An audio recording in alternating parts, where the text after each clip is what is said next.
দর্শক, প্রফেসর ইউনূস ক্ষমতায় আসার পরে আগস্টের ৮ তারিখ ২০২৪ সেই ক্ষমতায় আসার পরে আমরা বাংলাদেশে এরকম দৃশ্য বহু দেখেছি। এরকম দৃশ্য আমরা তার আগে ওই আন্দোলন চলা জুলাই আন্দোলন চলার সময়ে আওয়ামী লীগের আমলেও অনেকগুলো দেখেছি, কিন্তু সেই তুলনায় প্রফেসর ইউনূসের আমলে অনেক বেশি দেখেছি। শত শত ঘটনা এরকম দেখেছি। ঘটনাটা কি? ঘটনাটা হচ্ছে যাকে ইচ্ছা তাকে তুলে নেওয়ার জন্য গভীর রাতে পুলিশ বিভিন্ন বাড়িতে হামলা করেছে। হামলা মানে হচ্ছে যে ঘিরে নিয়েছে, তারপরে সেই বাড়ির গেটে গিয়ে নক দিয়েছে, বারবার নক দিয়েছে খোলার জন্য, যখন খুলতে চায়নি তখন হুমকি দিয়েছে ভেঙে ফেলা হবে। এই কাজগুলো করেছে এবং অতঃপর তাকে গ্রেপ্তার করে নিয়ে গেছে। এবং এর ব্যাপারে কোনো ওয়ারেন্ট, আদালতের নির্দেশ, কোনো কিছুর তোয়াক্কা করা হয়নি।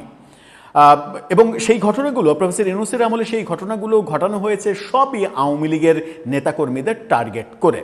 এবং তখন এই ঘটনাগুলো ঘটানোর মানে কার বাড়িতে যেতে হবে, কার বাড়ি আক্রমণ করা হবে, কার বাড়িতে কে কখন অবস্থান করছেন, এই ব্যাপারগুলো পেছন থেকে বিভিন্ন ইনফরমেশন দিয়ে কিংবা পুলিশকে প্রভাবিত করে পুলিশকে ডেকে নিয়ে এসে এই ঘটনাগুলো ঘটিয়েছেন তখনকার বিভিন্ন ওই ছাত্র জনতা কিংবা তৌহিদি জনতা কিংবা বৈষম্য বিরোধী আন্দোলনের নেতা কিংবা সমন্বয়ক কিংবা তারপরে ২৫শে ফেব্রুয়ারি ২৮ তারিখে এনসিপির জন্ম হওয়ার পর থেকে এনসিপির নেতারা এরকম কর্মকাণ্ডের নেতৃত্ব দিয়েছেন পেছন থেকে আমরা দেখেছি।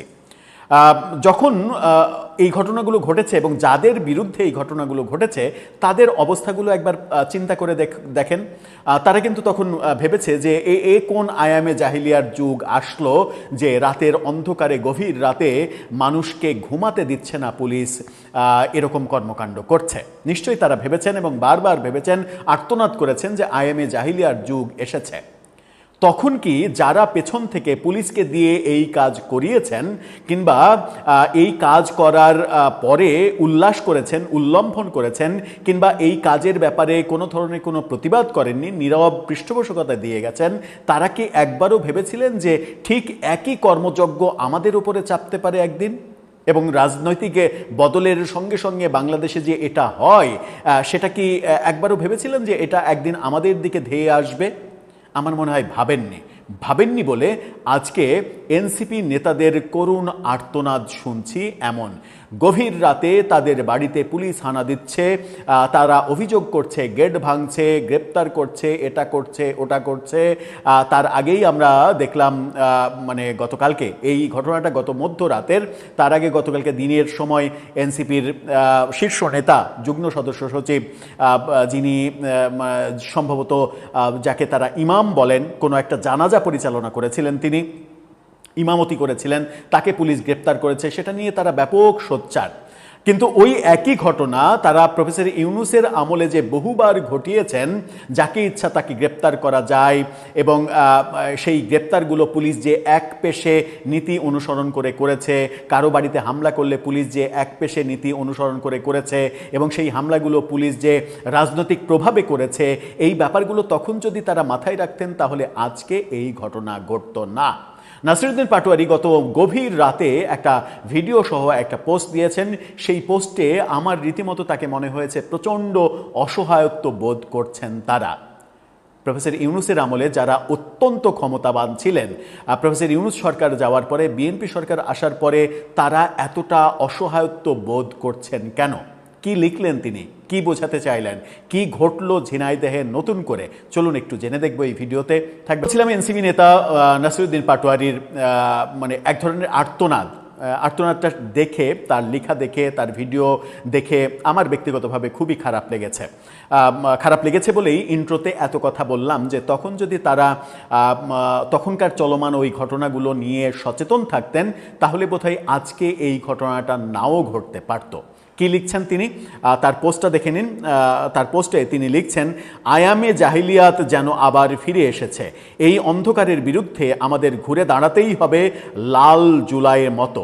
ঝিনাইদহে তানাইমের বাসার গেট ভেঙে তাকে গ্রেপ্তারের চেষ্টা চালানো হচ্ছে এরকম একটা ভিডিও তিনি পোস্ট করেছেন। সেই ভিডিওটা সামান্য একটু দেখে আসুন। সেই ভিডিওটা ভেতর থেকে, দরজার ভেতর থেকে ওই দরজার যে লুকিং পয়েন্ট থাকে যেটা দিয়ে বাইরের দৃশ্য দেখা যায়, সেই লুকিং পয়েন্টে ক্যামেরা ধরে ভিডিও করা যে বাইরে পুলিশ দাঁড়িয়ে আছে। এই যে ভিডিওটা পোস্ট করে এক ধরনের আর্তনাদ তিনি পেশ করলেন ফেসবুকে এবং জাতিকে জানানোর জন্য চেষ্টা করলেন, এটা অবশ্যই মানে তার বিরুদ্ধে, যার বাড়িতে গিয়েছে তার বিরুদ্ধে যদি নির্দিষ্ট অভিযোগ না থাকে, মামলা না থাকে, তাহলে এটা করা উচিত হয়নি পুলিশের। কিন্তু মানে যার বাসায় গিয়েছে এবং যাকে গ্রেপ্তার করতে গিয়েছে, এই ভিডিওটা যখন দেখছেন তখন হয়তো এই খবরও আপনারা জেনে যাবেন যে তাকে হয়তো গ্রেপ্তার করা হয়েছে কিংবা আদালতেও তোলা হয়েছে। তার বিরুদ্ধে নিশ্চিত করেই অভিযোগ রয়েছে। কারণ হচ্ছে যে একদিন আগেই ছাত্রদল এনসিপি নেতাদের বিরুদ্ধে মামলা করেছে। এনসিপির 22 নেতার নাম উল্লেখ করে আরও 50-60 জন অজ্ঞাত আসামি করে তারা মামলা করেছে। সেই মামলায় ওই এনসিপির শীর্ষ এক নেতা তাকেও কিন্তু গ্রেপ্তারও করা হয়েছে। যুব শক্তির একজন নেতাকে গ্রেপ্তার করা হয়েছে।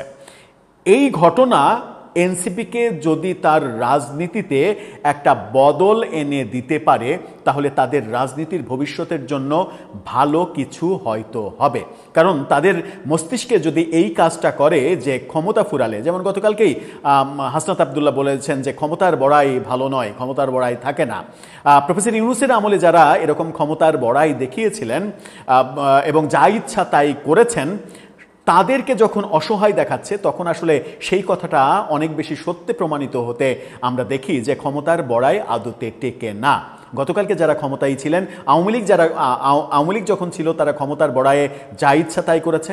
প্রফেসর ইউনূসের আমলে আপনারা ক্ষমতার বড়াই দেখিয়ে যা ইচ্ছা করেছেন। এখন যখন আপনারা আর ক্ষমতায় নেই, অর্থাৎ প্রফেসর ইউনূস আর নেই, বিএনপি যখন ক্ষমতায় এসেছে তখন আর ওই যা ইচ্ছা তাই করার সুযোগ পাচ্ছেন না। এখন যদি বিএনপি আবার যা ইচ্ছা তাই করে, তাহলে পরিণতিটা একই রকম হবে, একই মানে সার্কেলে ব্যাপারটা ঘুরতে থাকবে। এই সার্কেলটা দেশের জন্য, ব্যক্তির জন্য, রাজনৈতিক দলের জন্য, কারো জন্যই আসলে ভালো কিছু নয়। আমরা প্রত্যাশা করব এই ধরনের মুভমেন্ট থেকে রাজনীতি করা প্রত্যেকেই সরে আসবেন এবং সুস্থ রাজনীতির চর্চাটা অন্তত শুরু করবেন। দর্শক, আপনার মতামত এই ব্যাপারে জানিয়ে লিখতে পারেন আমাদের কমেন্ট বক্সে।